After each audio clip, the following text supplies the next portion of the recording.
Salve, salve família do Química Total Online, tudo bem? Professor Caio Martins aqui voltando à atividade do nosso canal depois de um bom tempinho sem conteúdo e voltando já em grande estilo, né? Falando sobre a prova do Enem, que aconteceu agora nesse final de semana. E vamos falar um pouquinho, cara, sobre a prova de Química, sobre os detalhes dessa prova, se foi uma prova mais fácil, se foi uma prova mais difícil que a do ano passado. Assim, a gente vai fazer aqui a prova amarela, tá bem? Então não seguia muito pelo número das questões, seguia pelo gabarito e pelo enunciado. Fechado? Legal. Cara, meu comentário geral sobre essa prova é que sim, em relação à prova do ano passado, foi uma prova mais fácil. Foi uma prova mais conteudista, porém uma prova menos subjetiva, né? Uma prova mais direta, com conteúdos mais sucintos, com conteúdos mais bem aplicados, mas ainda assim uma prova mais simples e mais fácil do que a prova do ano passado. Então eu espero do fundo do coração que você não tenha tido problema com a prova e tenha deslanchado do jeito que precisa, tá bem? Bom, meu povo, vamos lá. Vamos começar a nossa correção pela questão de número 94, tá? Só lembrando, você tá no YouTube, não se esquece de se inscrever, compartilha isso com aquele seu amigo, com aquela sua amiga, com o seu mozão que fez o Enem e que quer ver o gabarito dessa prova, questão por questão, coisa linda. Eu vou fazer esse arquivo inteiro e também vou fazer o arquivo separadinho para você que quer só determinada questão e não quer ver toda a resolução, tá bem? Olha só, além disso, tem um QR Code aqui no cantinho da página. Esse QR Code leva a gente diretamente para a nossa página lá do Instagram. Então também dá uma olhada lá que tem bastante coisa legal para você. Vamos lá, meu povo. Questão 94. Os solos amazônicos ricos em silicato não são apropriados para o cultivo por serem incapazes de reter nutrientes. Contudo, descobertas arqueológicas têm demonstrado que os antigos habitantes da Amazônia dominavam a técnica de preparo de um insumo agrícola natural denominado terra preta. Esse insumo era constituído principalmente de uma espécie de biocarvão, biochar, obtido da queima de matéria orgânica como troncos de árvores, pedaços de ossos e esterco, capaz de manter um solo fértil por anos. Admite-se que o efeito do biocarvão na fertilização do solo estava em parte relacionado à presença de grupos orgânicos do tipo carboxilato em sua superfície, carregados negativamente. Então aqui você tem a estrutura base dos ânions carboxilato, né? Que são os ânions carboxila, né? Aliás, são as estruturas carboxila que são ionizadas, e aí a gente tem a formação desse ânion carboxilato. Esses grupos atraem íons positivos necessários como nutrientes, tais quais os provenientes do potássio, do cálcio e do magnésio, além de micronutrientes como zinco e ferro. Essa ligação no solo fertilizado é predominantemente iônica, como ilustra a figura, em que Mn+ representa os cátions metálicos. Legal. De acordo com a escala de Pauling, a eletronegatividade do elemento oxigênio é igual a 3,44.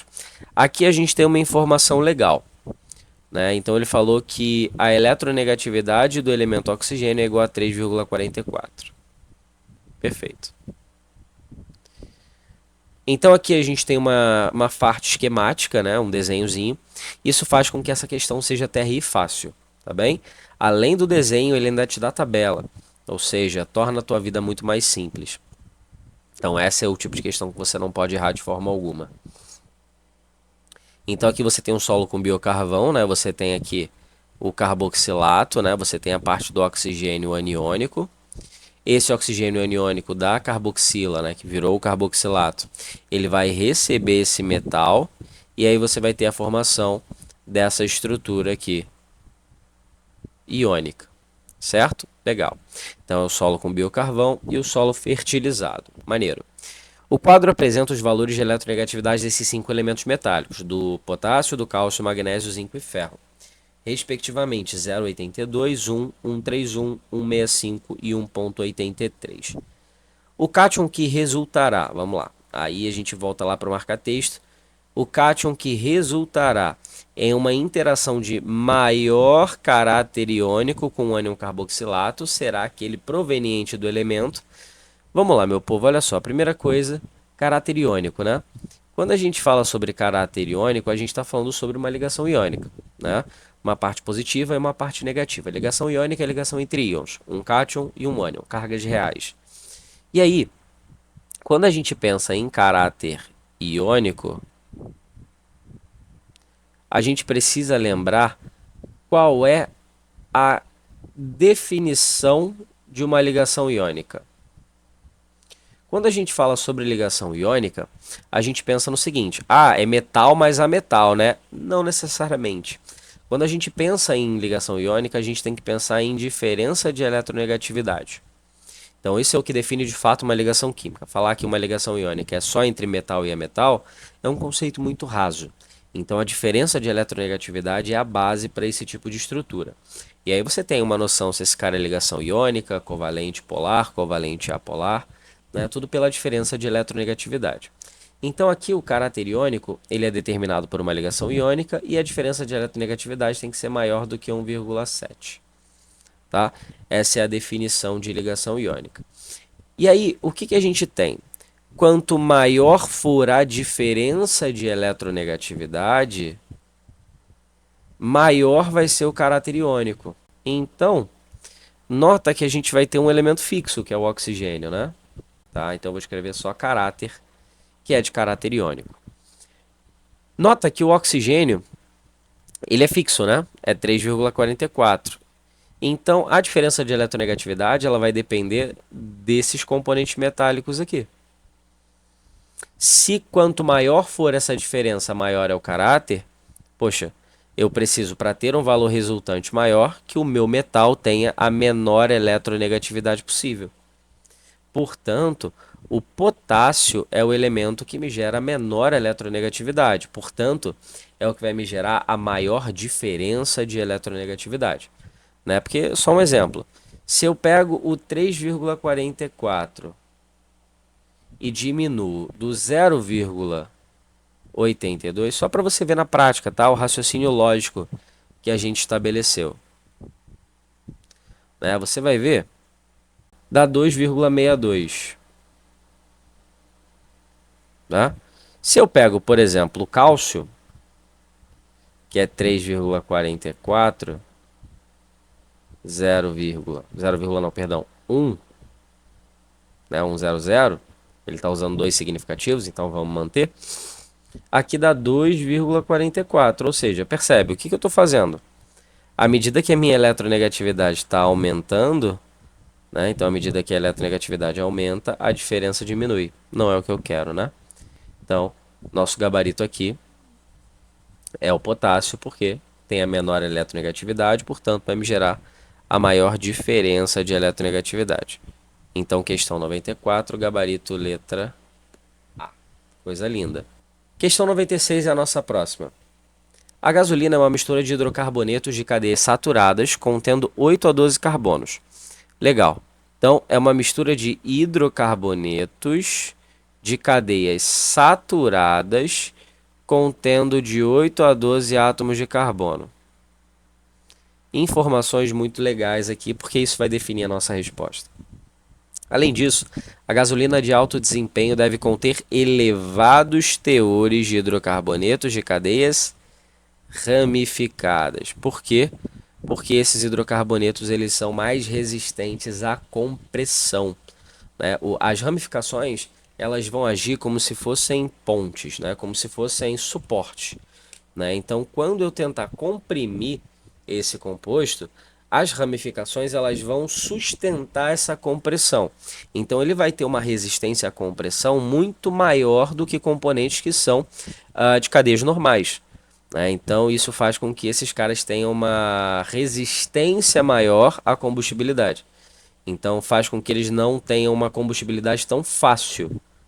Né? Então, de fato, é o que vai ser explicado no enunciado, é que ele vai entrar em combustão só de fato quando houver uma centelha. Né? Quando a vela de ignição ela gera uma centelha elétrica e aí a gente tem a combustão dos vapores e aí a gasolina entra em combustão de fato. Né? Agora, quando a gente tem uma gasolina pobre em compostos ramificados, o ato só do pistão comprimir a gasolina dentro do cilindro já faz com que essa gasolina entre em combustão. E aí geralmente você tem aqueles pipocos dentro do motor, né? O carro ele fica pó, pó, pó, pó, pó, né? E aí você sente o carro engasgar, né? Porque essa gasolina ela está entrando em combustão fora do ponto, né? O que não é uma coisa tão interessante assim. De forma a resistir à compressão e entrar em ignição apenas quando a vela aciona uma centelha elétrica no motor. Perfeito. No quadro estão apresentados os compostos que podem ser utilizados como combustíveis. Então você tem o N-decano, o N-heptano, o 2,2,4-trimetilpentano, o 3,4, aliás, o 3-etil, 4-metilhexeno, X1-eno, 3-etil, 2-metilpentano, 1-ol. Legal. Entre esses compostos, aquele que conferirá maior desempenho como combustível é o... Vamos lá, primeira coisa, ele falou para mim que quanto maior o desempenho, maior será o número de ramificações. Legal. Primeira coisa, isso daqui é a base. Agora, a gente precisa se atentar aos detalhes. Quais são esses detalhes? Primeira coisa, ele falou que a gente tem uma gasolina formada por hidrocarbonetos. Só isso já faz com que a gente consiga, por exemplo, eliminar a alternativa de número 5, né? Então, o composto 5, ele já é eliminado. Por quê? Porque esse cara termina em ol. Então, se ele termina em ol, isso significa que esse cara é um álcool, né? Então, não é muito bem o que a gente quer. Portanto, a letra E já não consegue ser o nosso gabarito. Ele falou também que a gente tem uma mistura de hidrocarboneto de cadeia saturada, ou seja, só tem ligação simples. Portanto, o composto de cadeia número 4, ele também não pode, né? Afinal, esse cara ele tem uma ligação dupla, né? Então, esse cara também fica invalidado. Então, portanto, a gente tem os compostos 1, 2 e 3. Só que aí ele falou que o desempenho ele é relativo ao elevado número de cadeias ramificadas. Esse N, né, ele vem de normal. Ou seja, isso aqui significa que a gente tem um decano, ou seja, 10 carbonos, em linha, em sequência linear. Assim como no N-heptano, né? O N-heptano também significa que eu tenho 7 carbonos em forma linear. Então, sobra para a gente o 2,2,4-trimetilpentano. Esse aqui a gente já conseguiria tirar como resposta mesmo sem essas avaliações todas. Por quê? Porque é o hidrocarboneto de cadeia saturada que me confere um número maior de ramificações, né? Esse cara tem 3 ramificações, 3 metis. Então, nosso gabarito aqui é o composto 3, que está na letra C. Então, 96, letra C de casa. C de Caio. Questão 97. De acordo com a Constituição Federal, é competência dos municípios o gerenciamento dos serviços de limpeza e coleta dos resíduos urbanos. No entanto, há relatos de que parte desse lixo acaba sendo incinerado, liberando substâncias tóxicas para o ambiente e causando acidentes por explosões, principalmente quando ocorre a incineração de frascos de aerossóis, por exemplo, desodorantes, inseticidas e repelentes. A temperatura elevada provoca a vaporização de todo o conteúdo dentro desse tipo de frasco, aumentando a pressão em seu interior, até culminar na explosão da embalagem. Suponha um frasco metálico de um aerossol de capacidade igual a 100 ml, então vamos lá para a nossa leitura ativa, né? Vamos marcar aquilo que é conveniente para a gente. Então a gente tem um volume de 100 ml para o frasco, contendo 0,1 mol de produtos gasosos, a temperatura de 650 graus Celsius no momento da explosão. Considere R igual a 0,082 litro atm mol Kelvin. A pressão em atmosfera dentro do frasco no momento da explosão é mais próxima de. Primeira coisa, se ele te forneceu isso daqui, é porque a gente vai trabalhar com o que a gente chama de equação geral dos gases ideais. Né? Só que quando a gente trabalha com a equação geral dos gases ideais, a gente tem 2 pontos. Primeiro, a gente tem o tal do PVT Povotó, né? E a gente tem o PVNRT. Essas duas são o que a gente chama de equações gerais dos gases ideais. Qual é a diferença entre elas?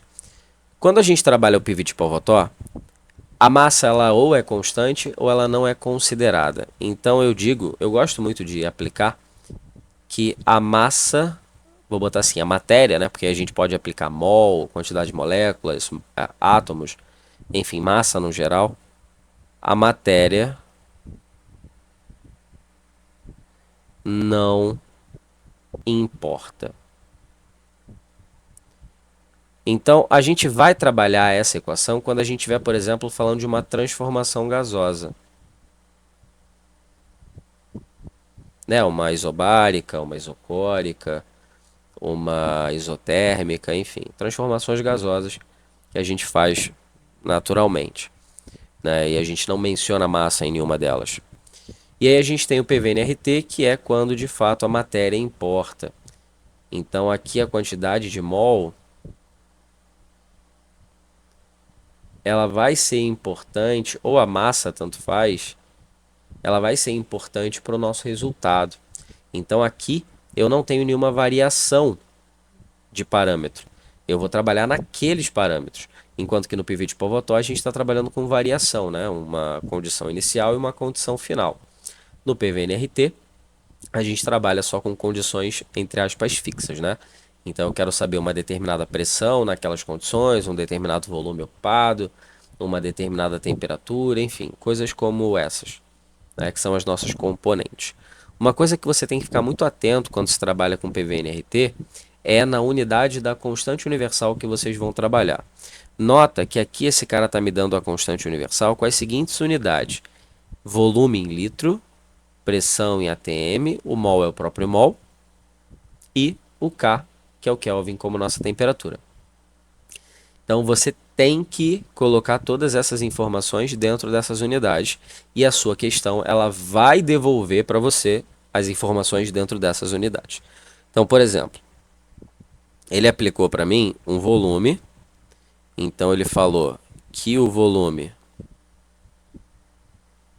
era igual a 100 ml. Ele falou que o número de mol é igual a 0,1 mol. Ele falou que a pressão, que é o que eu quero, ela precisa sair em atm, né? É o que ele pediu aqui para mim.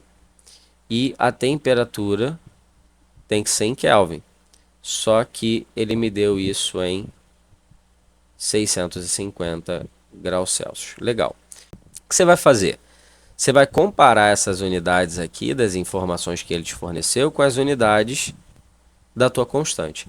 Lembre, a constante é o guia das tuas unidades. Então, volume em litro, aqui o meu volume está em ml, então já não funciona. Né? De ml para litro é só dividir por 1000. Então, isso daqui vai dar 0,1 litros. Legal. O mol já está no próprio mol, a pressão está em atmosfera, que é a unidade que ele quer, então não preciso me preocupar. E a temperatura está em Celsius, mas precisa estar em Kelvin.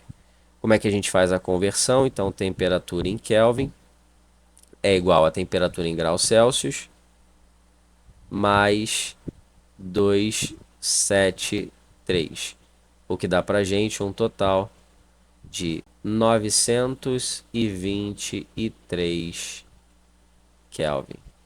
Então essa é a nossa temperatura em Kelvin. Agora é só pegar e aplicar os valores na nossa equação, né?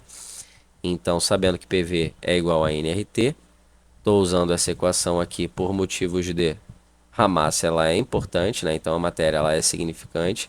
Não à toa ele me deu quantos mols eu tenho do composto ali dentro. Certo? Então é o PV-NRT que a gente vai trabalhar. Pressão é o que eu quero. Volume é 0,1. Número de mol é 0,1. Vezes o R, que é 0,082. Vezes a nossa temperatura, que são 923. Observa que a gente já consegue fazer o corte aqui, ó, 0,1 com 0,1. Então já morre aqui. Então, essa pressão ela vai ser 0,082 vezes 923. Né? Se você for malandro, você vai observar que esse cara ele quer aproximado, né? É mais próxima de. Então, eu poderia muito bem, né, isso aqui falando em momento de prova, né, para você não perder tanto tempo assim fazer conta. Como ele quer aproximado, eu poderia muito bem aproximar isso daqui para 1000. Porque se eu aproximasse isso aqui para 1000, esse valor ele seria 82. Como eu aproximei o meu valor aqui para cima, o meu valor final ele vai ser maior do que o meu valor real, né? Então eu sei que o valor que eu deveria ter aqui nessa conta é um pouquinho menor do que 82. A aproximação não foi tão grotesca, né? Então, pô, um pouquinho, a gente tem lá o 76, né? Isso daqui é óbvio, se você quisesse fazer uma aproximação. Porque se você fizesse a conta corretamente, né, com esses valores que a gente está aplicando, você acharia o seu 76 em aproximado. Tudo bem? É 76,4 alguma coisa. Certo? Que dá pra gente gabarito de letra C de casa de novo. C de Cristo. Né? Aquele famoso chuta C de Cristo ou D de Deus, né? Se você não souber. Nesse caso está funcionando, né? Então a gente já tem 3 questões, 2 delas com C de Cristo. Então o chute abençoado funcionaria nesse caso. Questão 103. Um garoto comprou vários abacates na feira, mas descobriu que eles não estavam maduros o suficiente para serem consumidos. Sua mãe recomendou que ele colocasse os abacates em um recipiente fechado, pois isso aceleraria seu amadurecimento. Com certa dúvida, o garoto realizou essa experiência, colocou alguns abacates no recipiente e deixou os demais em uma fruteira aberta. Surpreendendo-se, ele percebeu que os frutos que estavam no recipiente fechado amadureceram mais rapidamente. A aceleração desse processo é causada por... Cara, aqui a gente está falando de amadurecimento de vegetais. Isso aqui é uma... Vegetais, frutas no geral, tá? Principalmente nas frutas, o amadurecimento ele é causado pelo gás etileno. O gás etileno ele é um composto que está presente no amadurecimento de todas essas frutas. Banana, abacate. E aí o que acontece? Quando esse menino ele fecha o abacate dentro do pote, eu tenho um acúmulo muito grande desse gás etileno, né? E esse acúmulo faz com que essa fruta, obviamente, amadureça mais rápido, né? Então aqui, cara, era uma questão de conhecimento direto. Se você não soubesse que esse gás etileno ele é o composto derivado desses amadurecimentos, né? Você não conseguiria fazer essa questão, tá? Nem por eliminação aqui você conseguiria. Então, o gabarito seria letra A para a questão de número 103. Você poderia até se confundir, por exemplo, do isolamento do contato com o oxigênio atmosférico. Isso daqui seria, por exemplo, para evitar a oxidação. Eu não sei se você percebe, mas quando você pega, por exemplo, banana, quando você pega maçã, quando você pega o próprio abacate, né, e abre, que aí você deixa esse cara exposto ao ar, esse cara começa a oxidar, né, ele começa a escurecer. Então aqui, esse isolamento do contato com o O2 poderia servir caso ele estivesse falando sobre o escurecimento dessa fruta. E aí sim, você tem uma distância do agente oxidante, você evita um pouco esse processo de oxidação, você retarda esse processo de oxidação. Tá, então aqui é uma questão direta de um conhecimento direto. Questão 108. As cetonas fazem parte de famílias olfativas encontradas em muitos alimentos. A molécula da hexantreizona, então a molécula da hexantreizona é um exemplo desses compostos voláteis responsáveis pelo aroma, podendo ser obtida por processos energéticos realizados em meio ácido na presença de oxidantes, como permanganato de potássio. Para reduzir esse composto volátil em laboratório, deve-se oxidar a molécula de... Vamos lá. Essa questão ela tem uma pegadinha muito interessante no enunciado, né? Por quê? Porque esse cara, ele te dá a entender que tu vai trabalhar com uma oxidação enérgica, né? Porque, por exemplo, ele fala aqui, ó, pode ser obtida por processos enérgicos realizados em meio ácido, na presença de oxidantes como permanganato de potássio. E realmente pode, né? A gente pode formar cetonas, né, em oxidação a partir de 3 processos. A gente pode formar a partir de o que a gente chama de uma oxidação normal, né? oxidação de álcool secundário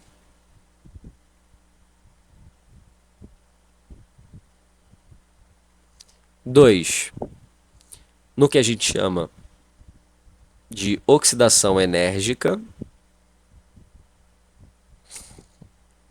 que é o que o texto acaba descrevendo para você, e 3 no que a gente chama de ozonólise. Então, por meio de oxidação, as únicas formas de você obter cetonas são essas 3. Só que aqui a gente tem um problema, vamos lá. Para se produzir esse composto volátil, em laboratório deve-se oxidar a molécula D. Vamos lá. Eu quero formar a hexantreisona, então eu preciso de uma cetona que tenha 6 carbonos. O grande problema é que ele me dá 5 compostos que têm exatamente 6 carbonos. Então, X, X, X, X e X. Qual é a onda aqui? Quando a gente fala, por exemplo, sobre oxidação enérgica e sobre ozonólise, a gente está falando sobre quebra de estruturas. Então, a oxidação enérgica e a ozonólise, elas quebram o composto ao meio. Então, para que eu consiga formar uma cetona de 6 carbonos, eu preciso ter um composto inicial, um reagente a ser oxidado, com uma quantidade maior do que 6 carbonos. Não dá para eu pegar um composto de partida com 6 carbonos e formar uma cetona com 6 carbonos. É humanamente inviável nesse método de reação. Por quê? Porque, repito, eu vou quebrar a molécula. Então, se eu vou quebrar a molécula, naturalmente eu estou quebrando uma estrutura em partições menores.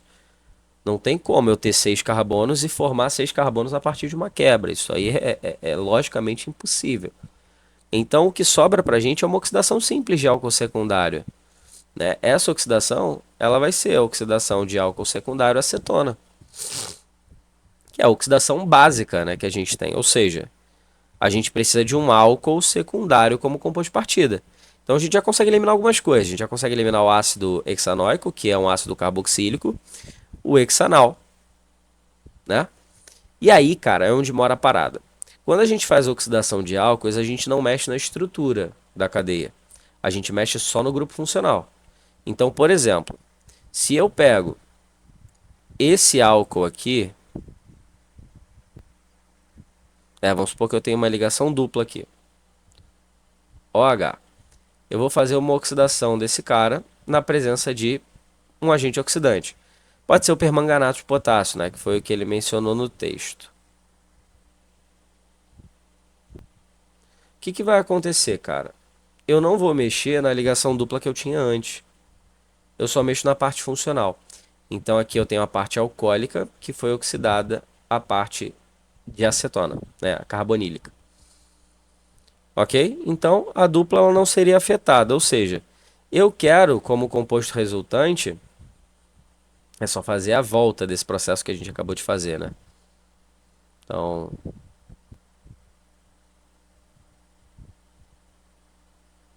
a gente fez isso.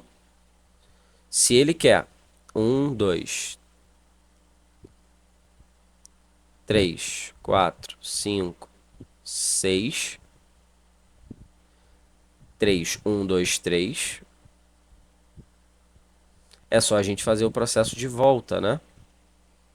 Que seria voltar a carbonila para a hidroxila.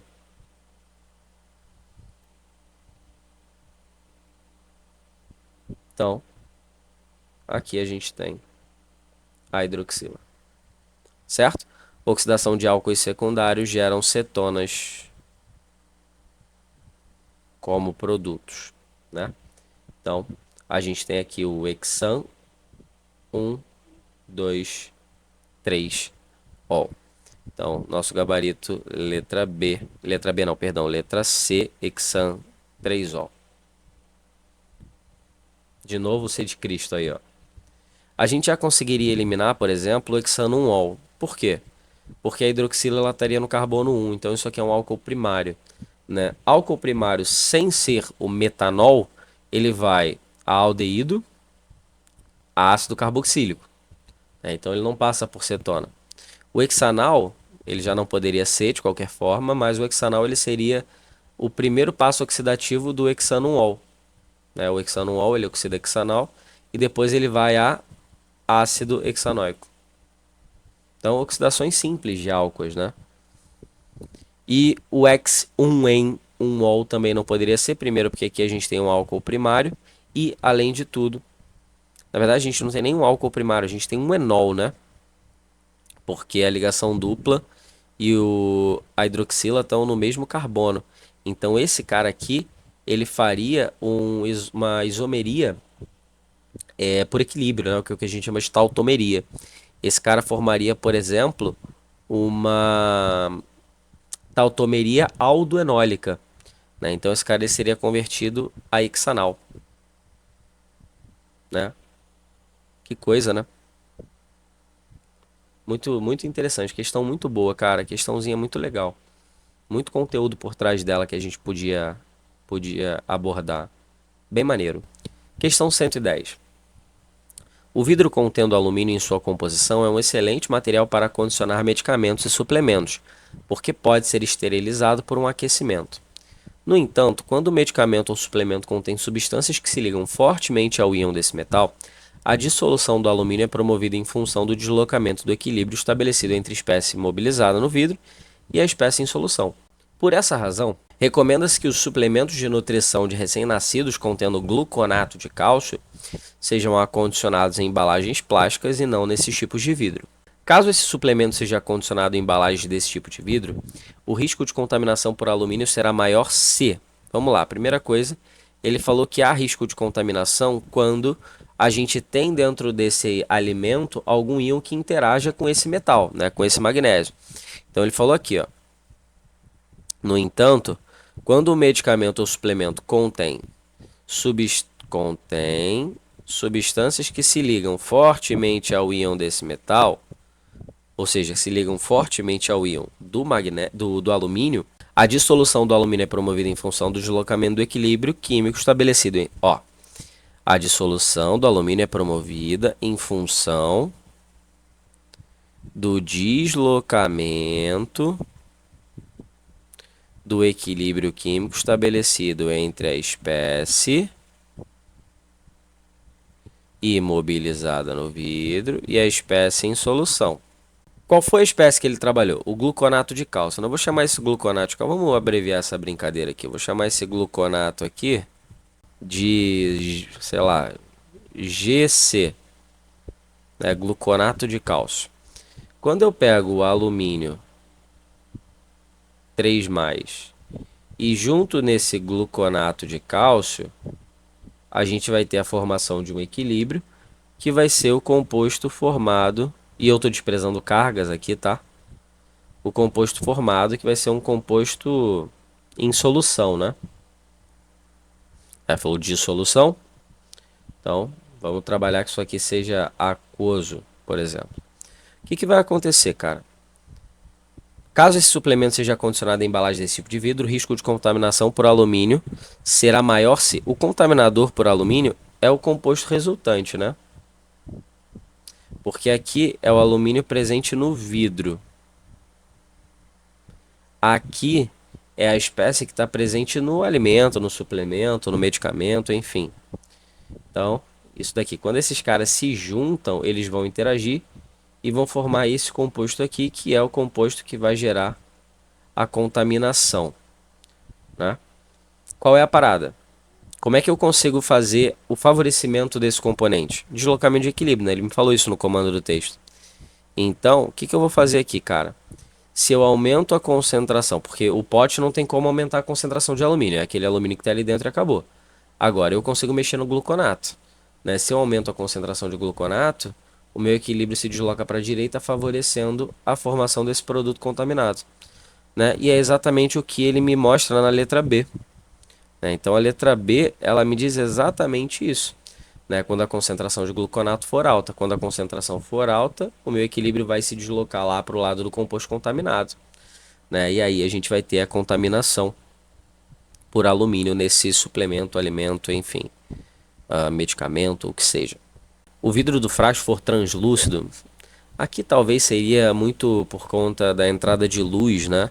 E aí a degradação do que está ali dentro. É por isso que, por exemplo, os vidrinhos de água oxigenada, acetona, eles são opacos, né? Para impedir a entrada de luz. Mas não tem muito a ver com a contaminação por alumínio aqui, né? Seria mais pela degradação do material que está ali dentro. Então é por isso que quando você compra remédio em farmácia de manipulação, geralmente vem lá nas instruções, né? Guardar ao abrigo da luz, porque aquilo ali degrada, né? Faz um processo que a gente chama de envelhecimento. Aquilo ali envelhece o seu material, faz com que ele se degrade mais rápido. A luz, inclusive, é um fator que acelera, um fator cinético, né? Um fator que acelera a velocidade da minha reação. Frasco de vidro apresentar uma maior espessura, né? O vidro for previamente esterilizado em altas temperaturas, né? Percebe que não tem a ver com a condição do vidro, né? Tem a ver com a interação do suplemento, enfim, da espécie com esse alumínio. Então, independe de como o vidro vai ser. Reação de alumínio com gluconato for endotérmica, percebe que aqui ele não me deu nenhuma reação, ele não me deu nenhuma variação de entalpia, então eu não teria como afirmar isso, né? Caso ele me desse, a gente poderia até avaliar, mas nesse caso, como ele não me deu, não seria uma opção tão viável assim para a gente avaliar, então seria já uma informação que a gente conseguiria desprezar. Que dá pra gente uma alternativa de letra B. Olha que maneiro. O descarte de detergentes comuns no esgoto doméstico ocasiona a formação de uma camada de espuma, que impede a entrada de oxigênio na água. Os micro-organismos que vivem nessas águas não são capazes de quebrar moléculas ramificadas. Então, isso daqui na nossa leitura ativa é o que a gente vai marcar, né? Os micro-organismos que vivem nessas águas não são capazes de quebrar as moléculas ramificadas, ocorrendo assim um desequilíbrio ambiental nos rios. A fórmula a seguir representa a estrutura química de um tensoativo presente na composição de um detergente não biodegradável. Por que que ele não é biodegradável, paixão? Ele não é biodegradável porque ele tem muitas ramificações. E aí esses micro-organismos consumidores, eles não conseguem fazer a quebra dessas moléculas e, portanto, a degradação delas, né? Lembrando que esses micro-organismos, eles vivem naquele ambiente, então eles fazem parte daquele bioma. Ou seja, quando a gente fala biodegradação, é a degradação daquele material pelo ambiente, pelo bioma, né? Por aqueles fatores que pertencem àquele local. Então, como os micro-organismos pertencem àquele bioma, se eles conseguissem degradar esse tensoativo, ele seria biodegradável. Qual modificação química na estrutura desse tensoativo tornaria um detergente biodegradável? Né? Então, ele quer saber qual modificação a gente poderia fazer. Cara, lembra, a gente acabou de falar que a degradação desse tensoativo está relacionada às suas ramificações. Então, o que a gente pode fazer, por exemplo, com esses caras? Simples. Eu vou remover as ramificações. Então, transformar essa cadeia, que é uma cadeia ramificada, em uma cadeia normal. Então, por exemplo, começar a arrancar as ramificações. Arranquei as ramificações, agora eu consigo transformar esse cara num composto mais biodegradável. Então, vamos lá. Retirar a parte polar da molécula. Percebe que em nenhum momento ele falou sobre a polaridade em relação à degradação desse material, né? Eliminar as insaturações do anel aromático, ele também não falou nada sobre insaturação. Trocar o grupo aniônico por um grupo neutro, pior ainda, porque nesse caso a gente não teria uma interação boa com a água. Alterar o grupo aniônico por um grupo catiônico, enfim, eu tenho os dois, né? O aniônico e o catiônico. Modificar a cadeia carbônica para a cadeia normal, perfeito, né? Exatamente o que a gente quer. Então, quando eu saio de uma cadeia ramificada para uma cadeia normal, eu consigo degradar esse cara. Portanto, nosso gabarito da 112 é letra E. Vamos para a questão 116. O Aldrin é um inseticida agrícola organoclorado sintético de baixa polaridade. Opa, legal. É um composto agrícola organoclorado sintético de baixa polaridade, cuja estrutura molecular simétrica de fórmula C12H8Cl6 está representada na figura. Introduzido na agricultura a partir da década de 50, Esse composto apresenta alta persistência no meio ambiente e acumulação nos organismos, sendo danoso para a saúde. Cara, só olhando para a estrutura dele, a gente vê que ele não é um composto lá muito solúvel, né? Como é que a gente consegue chegar nessa condição? Porque, primeiro, a gente tem muitos carbonos e hidrogênios, né? Ele é um composto que tem uma quantidade muito grande de partes de hidrocarboneto, que são partes apolares. E a gente tem os cloros.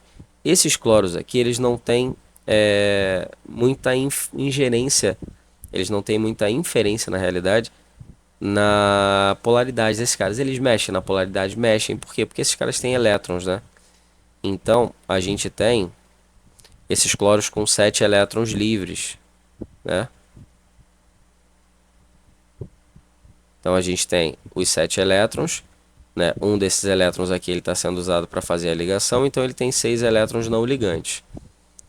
Ou seja, isso daqui já dá um momento de polo para minha molécula, né? Só que aquilo, cara, os cloros que eu tenho aqui, eles não são tão absurdos em relação à cadeia. É uma cadeia muito maior do que os cloros podem cuidar, digamos assim. Então, isso justifica muito bem a baixa polaridade desse cara. É uma informação bem visual. Um pesquisador coletou fluidos biológicos de indivíduos de uma população contaminada por esse inseticida agrícola. Ele analisou amostras de saliva, sangue, lágrima, urina e leite quanto à presença dessas substâncias. Em qual dos fluidos o pesquisador provavelmente encontrou a maior concentração dessa substância? Primeira coisa, ele está falando sobre interação, né? Então, quando a gente tem interação, a gente tem a regra dos similares. O que é a regra dos similares? Polar com polar, apolar com apolar. Então, se a gente tem um composto de baixa polaridade, esse cara ele está aqui. Então, ele vai interagir bem com meios apolares. Legal. Saliva. Por consequência da atividade de enzimas. A enzima ela degradaria esse cara, né? Ele não seria acumulado, muito pelo contrário, ele seria consumido. Lembra que as enzimas são catalisadores de metabolismo, né? Então a gente pega uma reação metabólica, né? A metabólise, e aí a gente pega um composto, ele vai ser metabolizado, e aí ele precisa da enzima para poder fazer a metabólise desse cara, né? Para poder metabolizar esse composto. Então, por exemplo, o amido na boca, a gente tem a saliva recheada de amilase salivar. Não é isso? Então, por exemplo, a lactose, o cara que é intolerante à lactose, ele não produz a lactase. Então, as enzimas elas são catalisadores biológicos fundamentais para a metabolização de componentes, né? Então, a letra A não teria como ser, né? Porque esse cara não seria, repito, acumulado, ele seria consumido na presença dessas enzimas. E lembra que as enzimas elas são extremamente específicas, então elas agem naquela finalidade. Então, se eu tenho uma enzima e essa enzima serve para aquela substância vai deixar de existir porque ela vai ser consumida, ela vai ser metabolizada. Sangue, em função das hemácias e leucócitos. O sangue, ele tem a parte aquosa, né? Então, o sangue ele tem uma afinidade muito maior com partes polares do que partes apolares. Lembra que as hemácias elas têm um centro positivo de ferro, elas são um complexo de ferro, por isso a cor vermelha. Então, elas têm um cátion ali. Elas têm um contraíon. Então, elas têm uma afinidade muito maior com meios aquosos e não com meios apolares, né? Lipofílicos. Lágrima, em razão da concentração de sais. Isso daqui faria exatamente o contrário para a solubilização desse cara, né? Porque, de novo, sais são iônicos, então se são iônicos, eles são polares. Então, não funciona. Urina, pela presença de moléculas de ureia. Lembra que a molécula de ureia ela foi sintetizada em laboratório pelo Wöhler, né? Ela foi sintetizada a partir de um sal. Então a ureia, ela, se eu não me engano, é assim. Então nota que ela tem duas aminas primárias, ou seja, ligação de hidrogênio. Essa ureia consegue fazer ligação de hidrogênio, portanto ela é muito solúvel em água. Ela é bem polar. Então, se ela é bem polar, ela não encaixa bem com o nosso inseticida lá. Ou seja, sobra pra gente a letra E, né? Por eliminação você conseguiria fazer essa brincadeira. Mas aí vamos validar essa alternativa, óbvio. Leite por conta do alto teor de gordura. Perfeito. Gorduras são apolares, então se eles são apolares, eles vão juntar em coisas apolares, que é exatamente o caso do nosso inseticida, né? Então, o nosso inseticida ele vai ser acumulado no leite. Então, letra E, na 116. Certo? Uma cafeteria adotou copos fabricados a partir de uma composição de 50% de plástico reciclado não biodegradável. Então, ó, 50% de plástico não biodegradável e 50% de casca de café.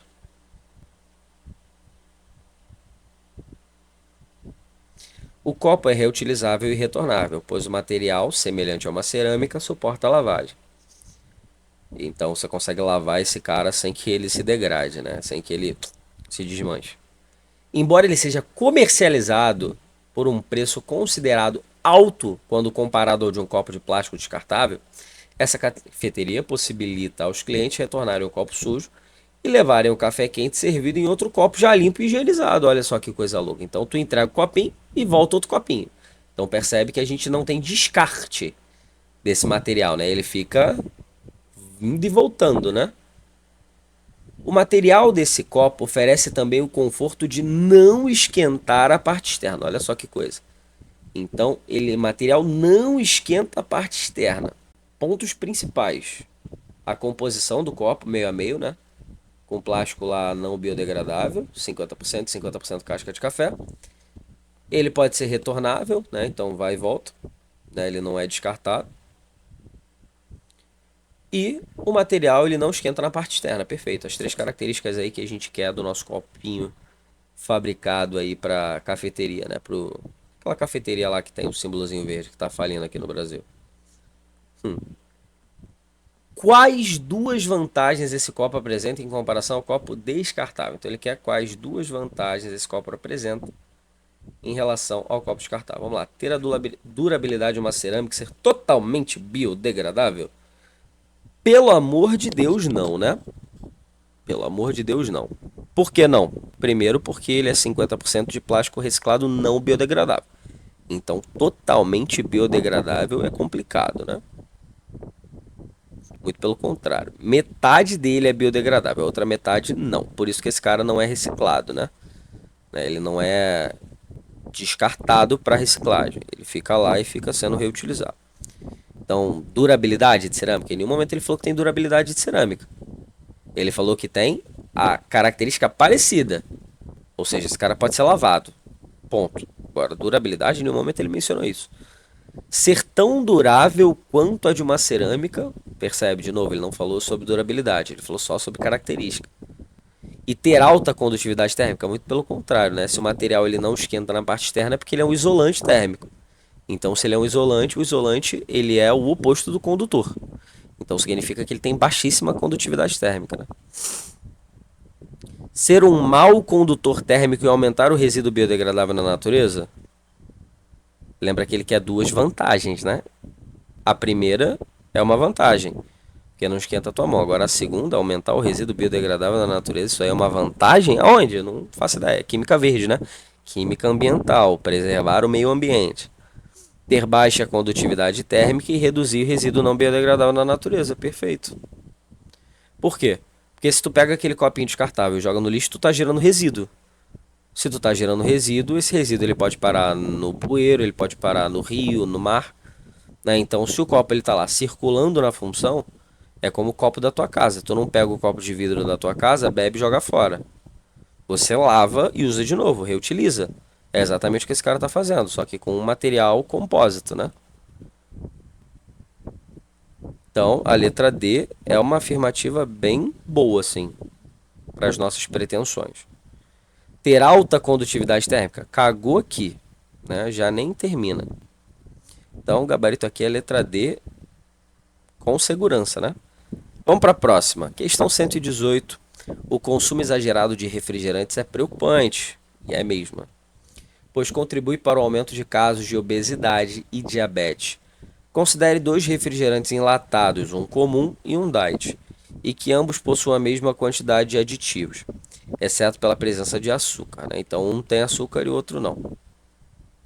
O refrigerante comum contém basicamente água carbonatada, né, que é água com gás, né, água mais CO2, e grande quantidade de açúcar. Já o refrigerante diet tem uma água carbonatada e adoçante, cujas massas são muito pequenas, então as massas desse cara não são consideráveis, né?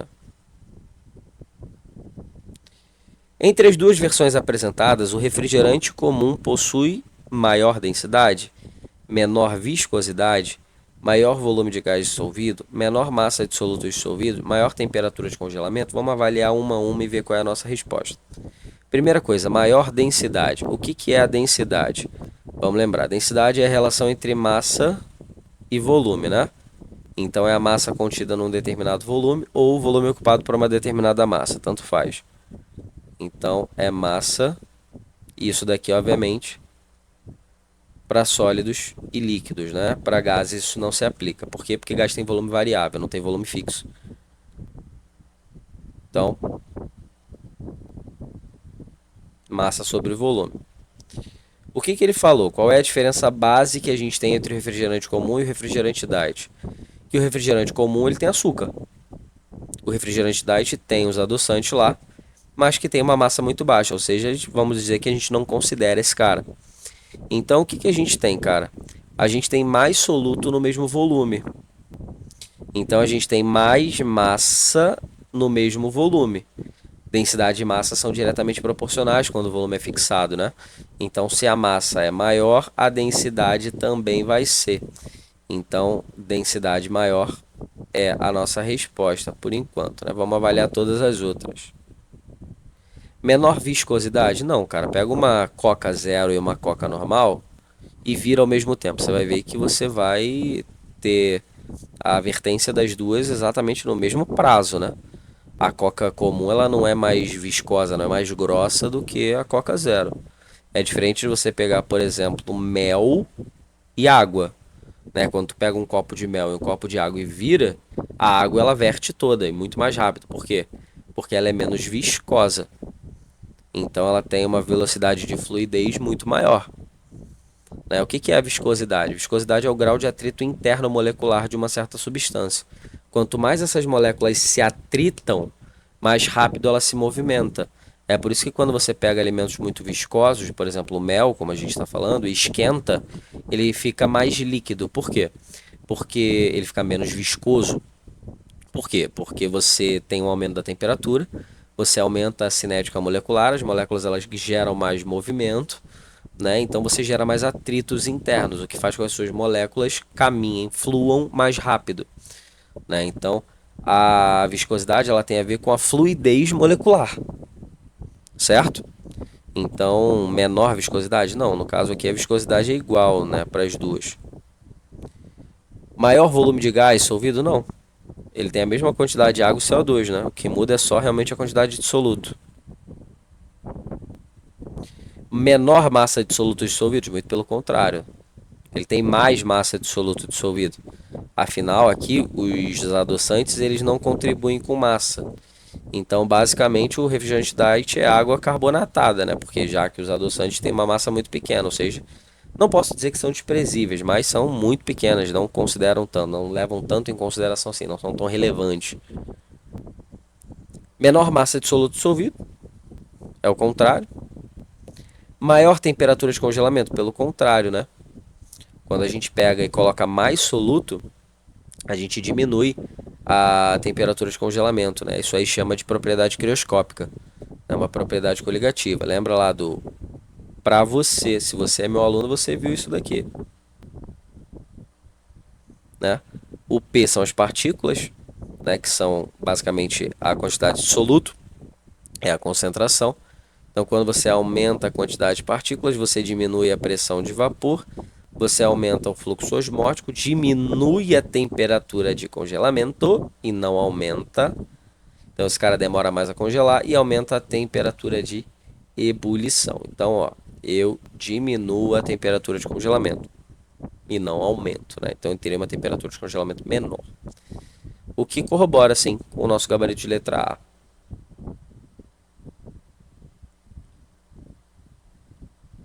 Certo?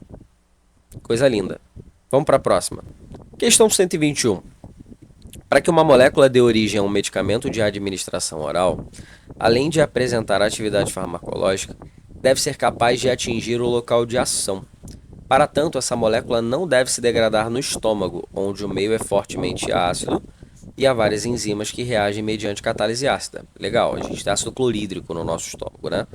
O pH é muito baixo, né? Um meio extremamente íngreme, inóspito, ácido pra caramba. Deve ser capaz de atravessar as membranas celulares e ser solúvel no plasma sanguíneo, que é um sistema aquoso.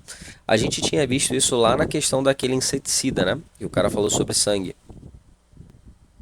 Para os fármacos cujas estruturas são formadas por cadeias carbônicas longas, contendo pelo menos um grupamento amino, um recurso tecnológico empregado é sua conversão no cloridrato correspondente. Essa conversão é representada de forma genérica pela equação química. Então aqui, cara, a gente tem lá a cadeia orgânica, né? Então aqui a gente tem uma amina, no caso, terciária, né? R3. Eu tenho 3 substituintes orgânicos, mais HCl, e esse cara formou o cloridrato. O aumento da eficiência de circulação do fármaco no sangue promovido por essa conversão deve-se ao incremento de sua a basicidade, lipofilicidade, caráter iônico, cadeia carbônica, estado de oxidação. Primeira coisa, basicidade vai-se embora, né? Por quê? Vamos lá. O aumento da sua eficiência na circulação do fármaco no sangue. Basicidade? Não tem tanto a ver, né? Lipofilicidade? Muito pelo contrário, né? Lipofilicidade é felicidade a lipídios, a gordura. Então isso daqui trataria sobre meio apolar, enquanto que o sistema aquoso é um sistema polar, né? Então lipofilicidade, não, né? Aí você me pergunta, professor, por que basicidade não pode ser? Simples, porque se fosse básico ele seria consumido pelo estômago. Então ele não pode ter esse caráter. Ficou claro? Ele tem que passar pelo estômago primeiro para depois ser consumido pelo sangue. Então, vai para o estômago e depois vai para a membrana lá, passa pela membrana, aí solubiliza lá no sangue. Então, se fosse básico, seria consumido, né? Ele agiria lá no pH do estômago. Caráter iônico. Interessante essa. Sim. Por quê? Cara, olha o que esse cara forma. Ele forma cargas, né? Lembra do que a gente falou lá naquela questão de caráter iônico, né? Lá do solo? Não se prende nessa parada do metal mais a metal. Ligação iônica e caráter iônico é definido pela diferença de eletronegatividade.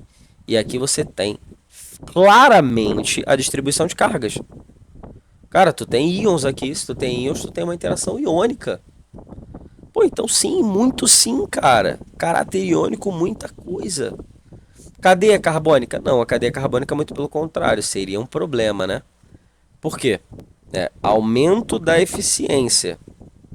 Por que a cadeia carbônica seria um problema? Porque ela é apolar, né? Então ela não facilita, ela não aumenta a eficiência em meio aquoso. Pelo contrário, ela diminui. Estado de oxidação, né? Que eles botaram para poder fazer uma letra E. Porque essa daqui é a mais fora de contexto possível, né? Mas isso daqui poderia te induzir a um erro graças às cargas formadas. Mas não é por conta do estado de oxidação, né? Não diretamente, mas sim pelo caráter iônico formado nesse composto, né? Nesse tal desse cloridrato. Certo? Então o gabarito é da 121, letra C. Questão 126. Em uma indústria, o controle da dureza da água é importante quando ela é utilizada em caldeiras, uma vez que sais pouco solúveis, formados a partir de sulfatos e carbonatos, podem acumular-se no interior das tubulações, causando obstruções. Para avaliar a água utilizada nessa indústria, foram realizados testes de qualidade e consideraram os seguintes parâmetros. 5 testes, parâmetro do 1 ao 5, cálcio cloreto, turbidez é turvo, né? Coliformes totais, sólidos sedimentáveis. Qual desses testes deve ser considerado para controlar a formação desse tipo de obstrução das tubulações? Primeira coisa, ele está falando do controle de água dura, né? O que é água dura? Países europeus, eles têm muito problema com isso, né? Água dura é uma água riquíssima em minerais. Então ela tem alta concentração de minerais. Por isso o nome dura, né? Ela tem muito composto. Não confunde com água adulterada, né? A água adulterada é uma água que a gente usa para parâmetros específicos dentro de laboratório, né? A gente usa o isótopo 2 do hidrogênio, que é o deutério, né? Então a água adulterada a gente geralmente escreve como D2O. Ah, não confunde com água adulterada. É outra coisinha. Cara, dureza de água, mineral. Quanto mais dura a água, mais mineral. Então, qual é o ensaio que a gente tem que fazer? Um ensaio de mineral, né? Que é o ensaio de cálcio. Acabou. Então, água dura a gente tem que identificar os minerais, né? Porque aí esse cara vai formar, por exemplo, os sulfatos de cálcio, que são pouco solúveis, e os carbonatos de cálcio, né? Carbonatos eles não são solúveis. Então, esse cara vai formar o CaSO4, né, que é o sulfato de cálcio, e o CaCO3. Esse cara aqui especificamente a prova do Enem adora, né? Quando a gente fala de calagem, quando a gente fala de decomposição térmica do CaCO3, né, que ele é decomposto em cálcio 2 mais CO2, não é isso? Gás carbônico, né? E aqui esse Ca2+, ele entra na forma de CaO, né? Dióxido de cálcio. Então a reação seria essa daqui, né? Fonte de cálcio. Legal. Questão boa, cara. Questão fácil, mas boa. Então aqui é o teste 1 que identifica os minerais. Então, teste 1, gabarito letra A. Maneiro. Essa questão é legal. Essa questão é muito legal. Existe no comércio um produto antimofo constituído por uma embalagem com tampa perfurada contendo cloreto de cálcio anidro, né? Então a gente tem o CaCl2, né? O que significa anidro? Anidro significa sem água. Uma vez aberto o lacre, essa substância absorve umidade ambiente, né? A gente tem água no ambiente, a gente chama isso de umidade, porque sais eles têm uma propriedade chamada de higroscopia, né? Alguns sais são mais higroscópicos do que outros. O que é higroscopia? É a capacidade de absorver água do ambiente. Então, alguns sais são mais higroscópicos do que outros, então eles absorvem mais água do ambiente do que outros. Ele, como é um sal diidratado, ele não é tão higroscópico assim. Uma vez aberto o lacre, essa substância absorve a umidade ambiente, transformando-se em cloreto de cálcio diidratado, né? O que seria esse cloreto de cálcio diidratado? É o cloreto de cálcio com uma certa quantidade de água. Nesse caso, com 2 mol de água para cada mol de sal. Considere a massa molar da água igual a 18 grama-mol, né? Que deveria ter um pontinho. Errinho de digitação. E a massa molar do cloreto de cálcio anidro igual a 111 gramas por mol, ou seja, esse cara aqui, ele vale 1 gramas por mol. Enquanto que esse cara aqui, ele vale 1 mas não confunde esse ponto aqui com multiplicação, tá? Essas águas, elas são aderidas à substância do sal, né? Elas são aderidas à estrutura. Então pensa que eu tenho isso aqui, ó, o sal tá aqui. Eu estou pendurando essas águas aqui. Então, quando eu começo a pendurar essas águas de coordenação, né, essas águas elas começam a ser coordenadas a essa estrutura, eu não multiplico, eu somo a massa dessas águas à minha estrutura. Então aqui dá 2 vezes 18, né, que ele falou que a água vale 18. Então aqui é mais 36, ou seja, isso daqui dá 147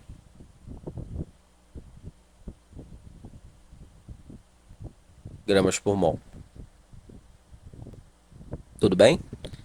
Na hidratação da substância presente no antimorfo, o ganho percentual de massa é mais próximo de. Pô, então, no início eu estava assim,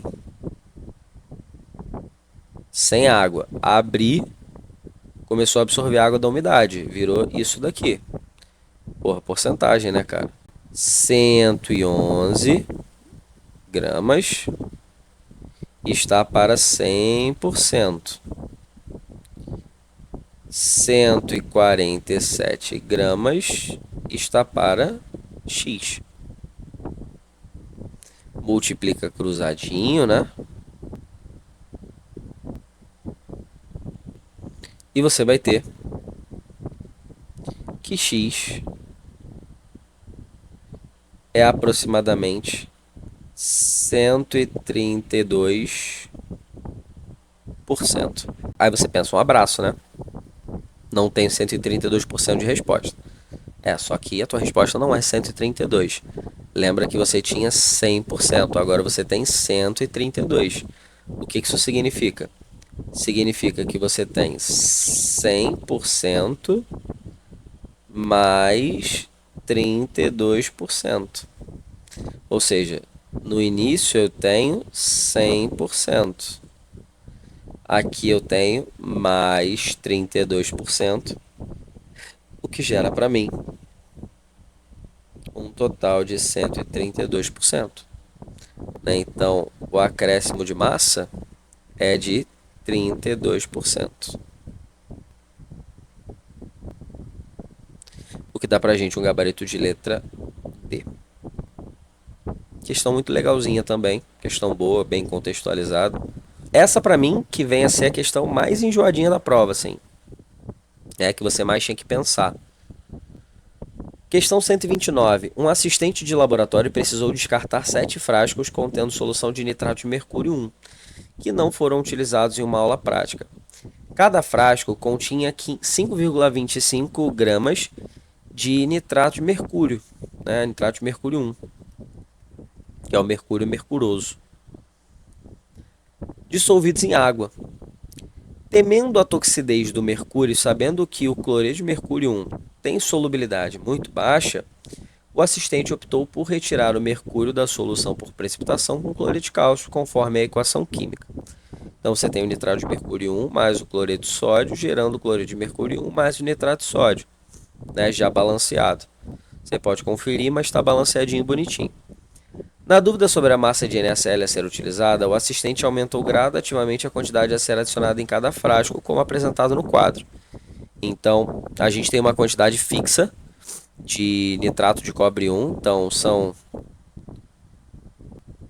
5,25 gramas de nitrato de cobre 1. Nitrato de cobre não, perdão, nitrato de mercúrio 1.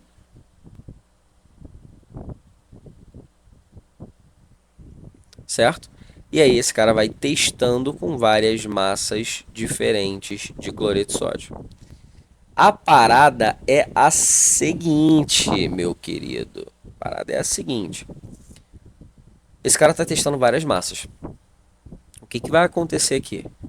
Ele não sabe qual é a quantidade certa de cloreto de sódio que ele tem que usar. Por quê? Porque ele não fez a estequiometria. Então o que ele está fazendo? Ele está indo na tentativa. A gente vai ter excesso ilimitante nessa brincadeira. Tá? Vamos continuar lendo. O produto obtido de cada experimento foi filtrado, secado e teve sua massa aferida. O assistente organizou os resultados de forma de um gráfico que correlaciona a massa de NaCl adicionada com a massa de Hg2Cl2 obtida em cada frasco. A massa molar do Hg2NO32 é 525 gramamol, a do NaCl é 58 gramamol e a do Hg2Cl2 é 472 gramamol. Legal. Qual foi o gráfico obtido pelo assistente no laboratório? Cara, eu não preciso usar a do Hg2Cl2. Por mais que ele esteja me falando que aqui é em função do Hg2Cl2, né? Massa do produto em relação à massa do reagente. O que eu preciso saber, cara? Eu preciso saber aqui o seguinte. Dependendo do que eu tenha, né? Se eu tenho excesso de nitrato de mercúrio 1, o que eu vou ter? Cara, quanto mais massa de NaCl eu tenho, mais produto eu vou formar. Concorda comigo? Né? Quanto mais reagente eu tenho, mais produto eu tenho. A parada é a gente ver em qual momento o NaCl deixa de ser limitante para virar excesso. Por quê? Porque se o meu NaCl for sempre limitante, a minha curva sempre vai ser crescente. Ou seja, a gente já teria a letra C e a letra E como opções. Agora, o que significa essas travas aqui que os meus gráficos dão? Né? Ele está subindo e aí ele para de subir para virar constante. O que isso significa? Esse ponto aqui é o ponto em que o meu NaCl deixa de ser limitante para passar a ser excesso. Por quê? Porque aí eu não vou ter mais a conversão desse mercúrio neste mercúrio. Então a produção desse mercúrio aqui, desse cloreto de mercúrio 1, ela vai parar de acontecer. Por quê? Porque é simples. Porque todo o meu mercúrio foi consumido. Enquanto eu tenho excesso de nitrato de mercúrio 1, é lindo. Eu posso botar a massa limitante de cloreto de sódio, que eu vou ter a produção do cloreto de mercúrio 1. Agora, a partir do momento em que o meu NaCl deixar de ser limitante para virar excesso, significa que eu vou consumir todo o meu mercúrio e eu vou passar a ter sobra de NaCl no sistema. Então essas quebras que o gráfico dá aqui, né, para ficar constante, são o momento em que o meu NaCl deixa de ser limitante para passar a ser excesso. E aí, a gente precisa fazer o teste de proporção para ver se o momento em que o meu NaCl deixa de ser limitante, passa a ser excesso, está compreendido nessa tabela. Então vamos lá, esquema de 3 linhas para a nossa estequiometria.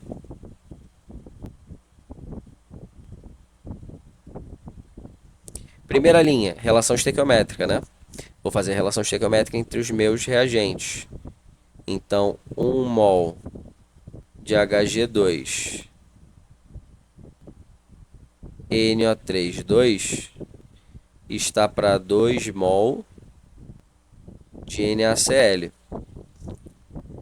Agora eu quero saber qual é a proporção, né? Qual é a quantidade estequiométrica do meu NaCl que eu preciso para poder reagir totalmente com esses 5,25 gramas de Hg2NO3.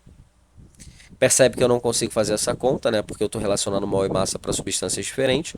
Então o que eu vou fazer? Vou converter a primeira linha, né? Já que o gráfico ele me dá em parâmetro de massa e não em parâmetro de mol. Então vou converter a primeira linha e ele me deu essas massas molares. Aqui eu tenho 525, olha só como é que são os valores bonitinhos, né? De Hg2NO3, 2. Está para 2 mol de NaCl. 1 mol de NaCl é 58. Então, 2 mol são 116. Converti a primeira linha, então ela pode ir para o saco. Tá? Então nossa regra está montada nas linhas 2 e 3. Pô, é só você olhar que daqui para cá, eu andei com a vírgula 2 para a esquerda, né? É o mesmo número. Então daqui para cá eu também vou andar com a vírgula 2 vezes para a esquerda, né? Então x é igual a 1,16 gramas de NaCl. O que isso daqui significa, Caião? Vamos lá, primeira coisa. Esse 1,16 é o limite de NaCl que eu consigo usar, sem que ele vire excesso. Ou seja, quantidades menores do que 1,16 gramas de NaCl continuam produzindo o meu produto. Quantidades iguais a 1,16 são o limite de produção do meu produto, né? Porque é o limite que eu posso usar. Agora, se eu coloco quantidades maiores do que 1,16, aí eu já não consigo mais produzir produto. Por quê? Porque todo o meu mercúrio foi consumido, ou seja, eu vou ter sobra de NaCl no sistema. E aí tu observa que a tua tabela tem valores maiores do que o meu limitante, ou seja, nesse ponto aqui eu já tenho excesso de NaCl, ou seja, aqui o meu gráfico já vai ser constante. Então nota que aqui eu vou subir. Cheguei no 6 e no 7, esse cara já não produz mais, né? Então a gente já consegue eliminar, por exemplo, a letra C e a letra E, né, que são 100% constantes, 100% crescentes. Só que aí qual é a parada? 1,16 ele dá mais ou menos aqui. Ou seja, a curva ela vai se tornar constante entre 1 e 1,2. Pouca coisa antes do 1,2 e pouca coisa depois do 1,0, né? Então, olha só. Na letra a curva se torna constante depois do 0,4. Pelo contrário, aqui eu ainda tenho o NaCl como limitante, então eu ainda estou produzindo produto. Não funciona, então a letra A esquece. Agora, olha a letra B, cara. Pouquinho antes de 1,2 e pouco depois de 1,0, né? Aqui dá exatamente os nossos 1,16. Então a letra B é a nossa resposta. Por que não pode ser a letra D? Vamos lá. Primeiro, porque esse cara não está partindo do zero, né? Lembra quando a gente faz quadro reacional? A mais B gerando C. Quando a gente vai completar o quadro, início, desenvolvimento e fim, o início é sempre o quê? Sei lá, eu tenho uma quantidade X aqui. E produto? Zero. Então, no começo da reação, o produto é sempre zero, pô. Então, se eu tenho zero de NaCl, eu vou ter zero de produto, pô. Não tem como eu ter zero de NaCl e ter formação de produto. Como é que é isso? O meu nitrato de mercúrio, ele tá reagindo sozinho? Tem como, né? Então a letra D ela é inviável. Por quê? Porque não começa na origem, né? Deveria, mas não começa. Então, aqui o nosso gabarito é letra B de bola. Uma das questões mais elaboradas dessa prova, uma questão super interessante. Ao meu ver, uma questão difícil. Mesmo que tenha tabela, uma questão difícil. Uma questão de uma compreensão difícil. Você pode considerar até mediana. Eu acredito que o TRI do Enem venha como mediana. Mas uma questão bem interessante, cara. Um nível bem legal. Bem legal. E vamos para a nossa última questão, que é a questão 134, né?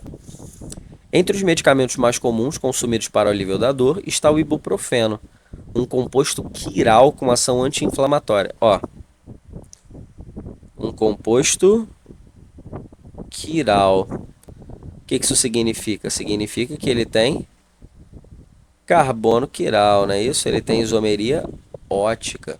Legal. Com ação anti-inflamatória e efeito analgésico, que é comercializado como fármaco oticamente puro, ou seja, sem a mistura com outro isômero ótico, né? Você faz a mistura racêmica e você separa essa mistura racêmica nos isômeros de estrógeno e levógeno. Tem que haver essa separação. A fórmula estrutural plana do ibuprofeno é, então aqui a gente tem a nossa estrutura do ibuprofeno e vamos identificar só de onde aqui onde está o nosso carbono quiral, né? Ele não pode estar em nenhum desses carbonos aqui de baixo, né? Porque o carbono quiral, ele é aquele carbono que possui os 4 ligantes diferentes, né? Então R1 diferente de R2, diferente de R3, diferente de R4, né? Então esse daqui é o nosso quiral. Nota que esses carbonos ali de baixo do ibuprofeno, eles sempre vão ter uma igualdade de ligantes, principalmente nos hidrogênios. Aqui eu não posso ter nenhum carbono quiral, porque esse carbono ele é um carbono sp3, né, um carbono saturado. Aqui, mesmo esquema, ele é saturado, né, então não pode ser esse carbono, já que ele é insaturado. Esse cara aqui tem uma insaturação. Então o nosso quiral é esse carinha aqui, né? A gente representa o quiral com o asteriscozinho. Legal.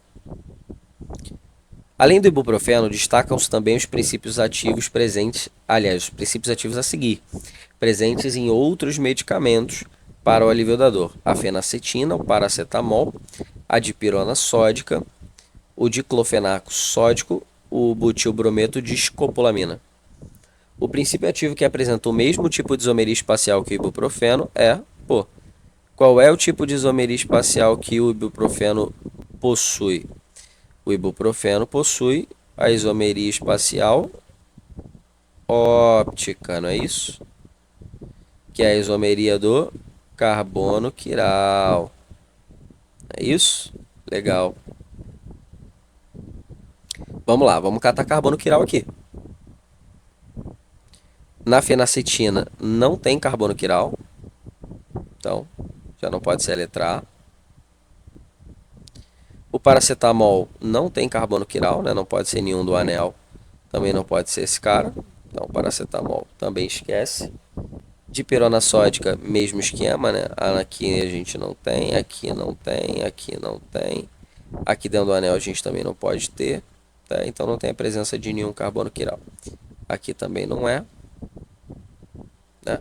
Então na dipirona não há nenhum quiral. Então letra A, letra B e letra C de saco. Então se você tivesse que chutar, 50% de chance. Mas se você conseguiu eliminar essas três, você não precisa chutar, né?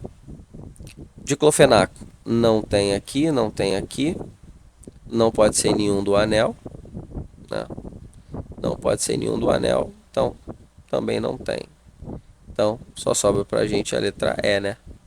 Inclusive o nosso quiral ele tá aqui, bonitinho. Certo? Só há esse quiral. Aqui não tem, aqui não tem, aqui não tem, aqui não tem, aqui não tem. Nenhum desses carbonos aqui também possui quiral, é porque eles têm dois hidrogênios. Aqui também não pode ser, de fato ele só há um hidrogênio mesmo nessa estrutura. Então é o butilbrometo de escopolamina, que dá pra gente gabarito letra E. Então, meu povo, esse aqui é o nosso gabarito extraoficial, né? O nosso gabarito aqui do Química Total Online, né? Da prova amarela. Certo? Essa foi a nossa correção. Espero que tenha sido uma correção mega tranquila. Uma prova muito, muito, muito, muito legalzinha. Uma prova muito boa. Mais fácil do que a do ano passado. Então espero que você tenha conseguido tirar uma quantidade muito boa de acertos. Tá bom? Valeu, meu povo. Um forte abraço. Obrigado pela presença. Não esquece de dar o like. É muito importante aqui. O YouTube entende que você gostou desse vídeo, então ele vai recomendar esse vídeo para outras pessoas e para você também. Mais vídeos do meu canal. Tudo bem? Compartilha com a sua rapaziada, compartilha com seus amigos, com suas amigas, um pessoal que está fazendo Enem junto com você para ver esse gabarito. E é isso, meu povo. A química não precisa ser seu pesadelo. É um prazer estar de volta. Tá bom? Um abraço e até a nossa próxima. Valeu, falou. Tchau, tchau.